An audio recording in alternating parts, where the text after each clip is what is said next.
Hello friends, இன்றைக்கி நம்ம Regis கிச்சனில் பார்க்க போகிறது சாலை மீன் பீரை எப்படி வைக்கிறதுன்னு இன்றைக்கி நம்ம பார்ப்போம்.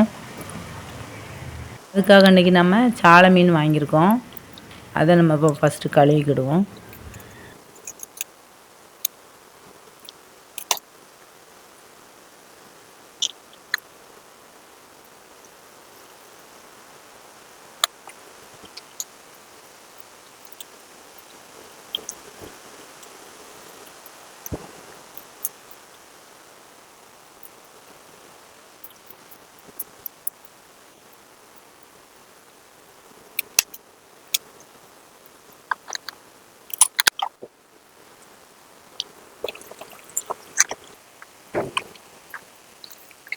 இப்போ நம்ம கழுகியாச்சு. இப்போ இதில் நம்ம கொஞ்சம் உப்பு போட்டு அதை நல்ல சட்டியில் நல்ல விரசி நம்ம கழுகணும். அது ஏன்னா அது நம்ம அந்த கவிச்சி வாடை கொஞ்சம் போகிறதுக்காக அதை நம்ம செய்கிறோம். செய்யலைனாலும் பிரச்சனை இல்லை. இப்போ நல்லா கழுகியாச்சு. இப்போ நம்ம என்ன செய்தோம், அந்த மீனை நம்ம 3 துண்டாக நம்ம கட் பண்ணி எடுக்கும். பீரைக்கு 3 துண்டாக தான் கட் பண்ணி எடுக்கணும். இப்போ நம்ம மீனை நம்ம கட் பண்ணி வச்சிட்டோம். இனி நம்ம அதுக்கு தேவையான தேங்காய் 1 முறி எடுத்துருக்கோம். தேங்காய் கூட இப்போ 3 பச்சை மிளகா எடுத்துருக்கோம். நம்ம எரிவு தேவைப்படுறவங்க அதிகமாக எடுக்கலாம், கம்மியாக வைக்கிறவங்க கம்மியாக எடுக்கலாம். அப்போ 1 துண்டு இஞ்சி எடுத்துருக்கேன், மஞ்சள் போட்டிருக்கேன். இது 3ஐயும் நம்ம அரைச்சி எடுத்துக்கிடுவோம். இப்போ நம்ம தேங்காய் இந்த மசாலா நம்ம அரைச்சிட்டோம். இந்த மசாலா ரொம்ப மசியாக அரைக்கக்கூடாது. அதை 1 ரவுண்டு 2 ரவுண்டு அரைச்சாலே போதும்.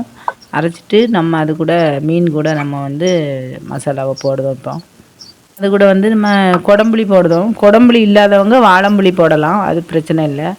3 கொடம்புளி போட்டிருக்கேன். இப்போ தேவையான அளவு உப்பு போட்டிருக்கேன். அடுத்து கொஞ்சம் கருவேப்பிலை போடணும். கருவேப்பிலை போட்ட பிறகு நம்ம சட்டியை நம்ம அடுப்பில் வச்சுட்டு தண்ணி நம்ம கம்மியாக தான் ஊற்றணும். கம்மியாக ஊற்றிட்டு தீ கம்மியாக போடணும். தீ மிதமான தீயில் தான் அது வேகணும்.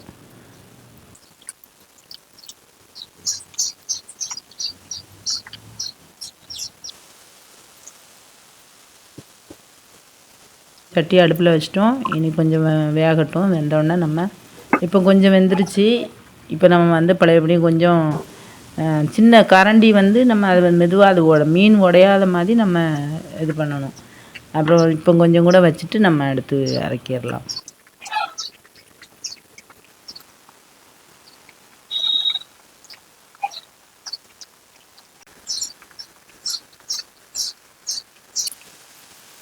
நல்லா வற்றி வரணும். தண்ணி வற்றி வந்த பிறகு நம்ம அதை தேங்காய் எண்ணெய் ஊற்றணும். இப்போ மீன் பீரை வெந்துட்டு இப்போ நம்ம அது கூட நம்ம தேங்காய் எண்ணெய் மேலே நம்ம ஊற்றி அதை லேசாக கிளறி நம்ம இறக்கிடுவோம். சூப்பரான சாலை மீன் பீரை ரெடி.